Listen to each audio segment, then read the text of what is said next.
All right, guys, I gotta stand way back to get the truck in frame.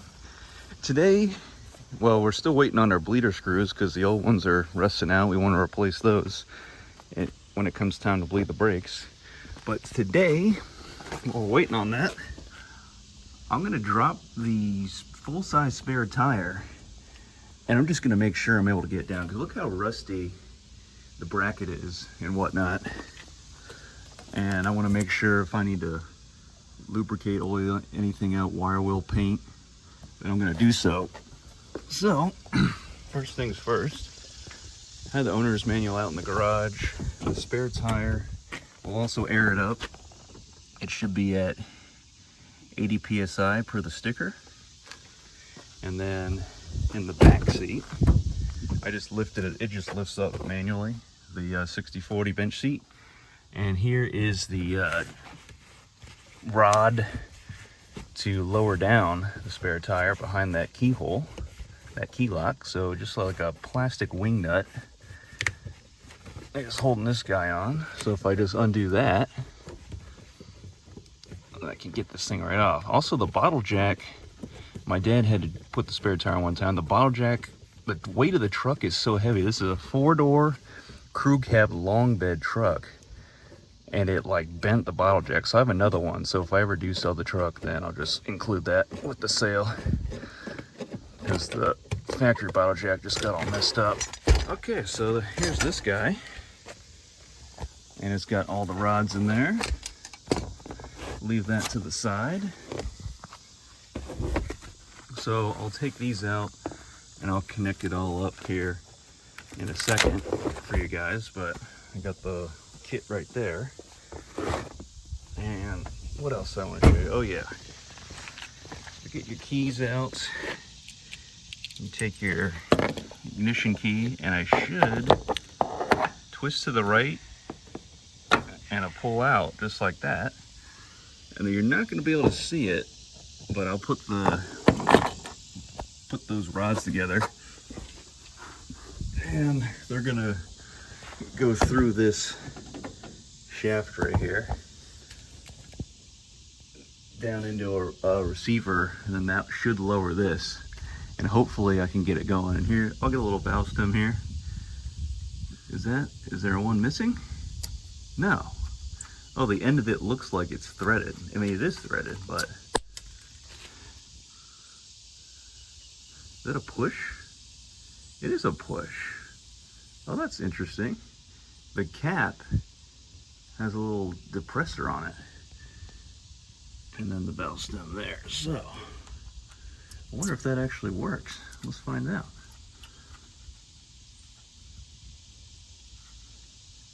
I don't know. Unthreaded a little bit. Anywho, so yeah, and then you can see the rust on the rim itself. So I'll see if there's anything I can do about that.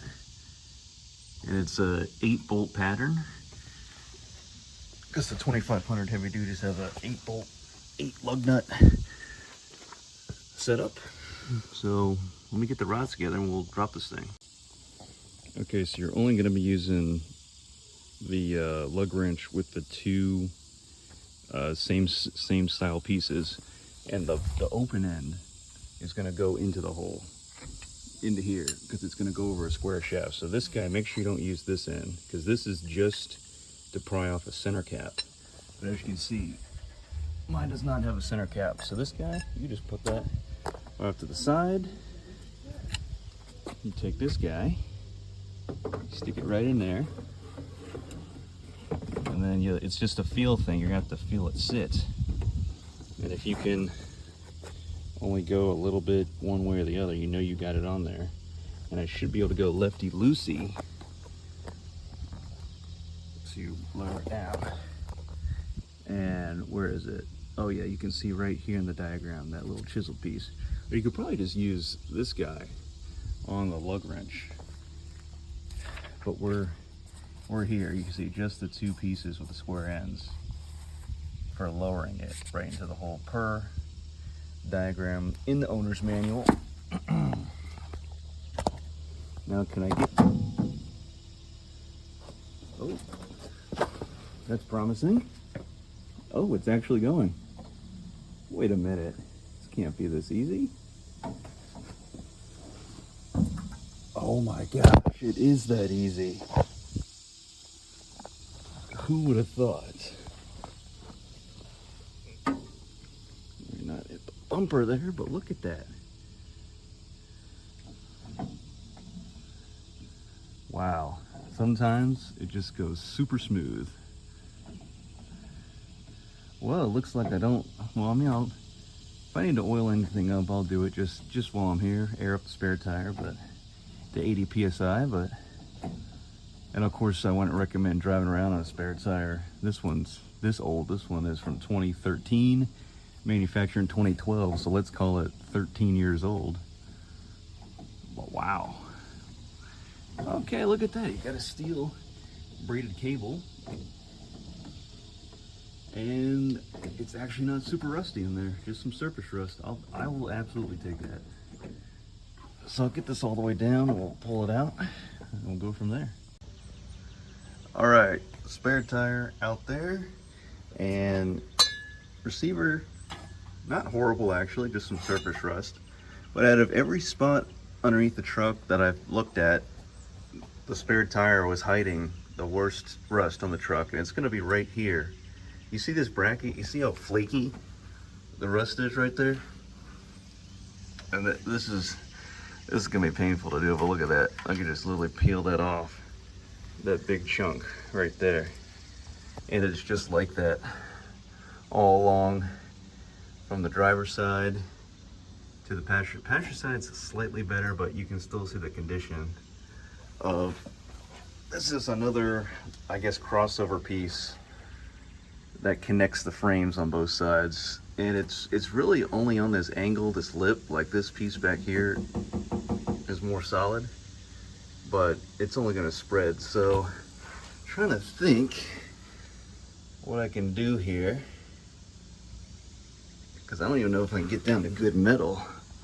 I mean, I might, and then just paint what's left of it, because I mean, this angled part here, most of the structure is up here, not here. And really, I think the spare tire, see this, it rests up here and right here on it. So it kind of needs something for the hoist assembly to tighten it up to. So, oh, I flipped it over, hang on. Yeah, you can see that's where it sits on the frame, here, here. I guess it was taken out at one point, so basically a couple spots. And it's, you know, it's got some light rust on it, but nothing crazy actually. So very happy about that. Just not happy about the rust that we have found. But again, in today's Facebook marketplace of trucks, I've just been hearing horror stories about all the trucks that are people trying to cover up stuff, trying to pawn off a truck is way better than it is. So if I do ever sell this truck, I just think I have a much better, cleaner example than most of the ones you're gonna find on marketplace. But I just want to be as upfront honest with you guys as I can and try to really get into the nitty gritty and find out everything I can so that I can put my best foot forward and give an honest listing. Now the rear bleeder screws, you can see the hex is still very much there. It's the front ones that are a lot more rusted out, but I ordered 4 just to get them all replaced. So I'm thinking, they said they're not sure at the Chevy dealership, they're not sure if they're the exact right thread pitch and size, but they most likely are. If I could take off a good one and just clamp down on the brake line so I don't lose a lot of fluid, just so I can measure that real quick, I might want to do that before I go in and pick them up. That way I don't have to pick them up, bring them home, be like, oh, these aren't the right ones, give them back, and then go through that whole rigmarole. So we'll see what I can do. This one's is pretty easy to access. The one on the passenger rear, it's just got the exhaust in the way, but it's still fairly accessible. I just think I need a 10mm wrench, and again, just clamp off the brake hose with some smooth jaw pliers. But yeah, what do you guys think? This is the rest situation, and if I can wire wheel it down to good metal, I'll do it. I might try a test spot, but I'm just real worried about that area right here. So anyways, thanks for watching. I'll air up the spare tire to 80, and we'll see what else happens with this truck. Thanks for watching. Okay, compressor's aired up, and I'm shitting at 55. This thing's gonna be at 80. We'll air that up. That's my compressor in the corner there.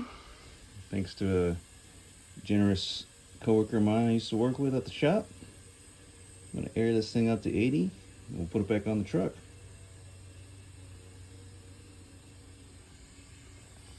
The wheel weight is a little rusty. Oh, I could show you the dot code if I can find it. Here it is. Yeah, see, I was right. 23rd week of 2012 on this factory full-size spare tire from a Chevy truck. What we got? 65. We'll keep going. Alright guys, you know we gotta put our best foot forward and see what we can do, so let's go ahead and wire wheel a test spot. See what happens.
Pretty close to bare metal there, but up top, I don't know if I can get you a good angle there. It's just getting real thin up here, but I'm just gonna do what I can. Man, it's flaking right off. But if I can at least paint the bottom and then get the top as best I could and paint that, then I'm gonna do what I can here. Also, this piece just has two little tabs I just pulled out by hand and then slid the tube back. And if I just take this bolt out, I think this whole thing can come down and I can really get in this spot right here, because I can pull the tube out of the way also. So let me get a socket for that. Metric, we're probably talking 15 millimeter. Okay, see that? That should be welded. Yeah, because this is a little loose. So, oh boy, I've broken it loose a little bit.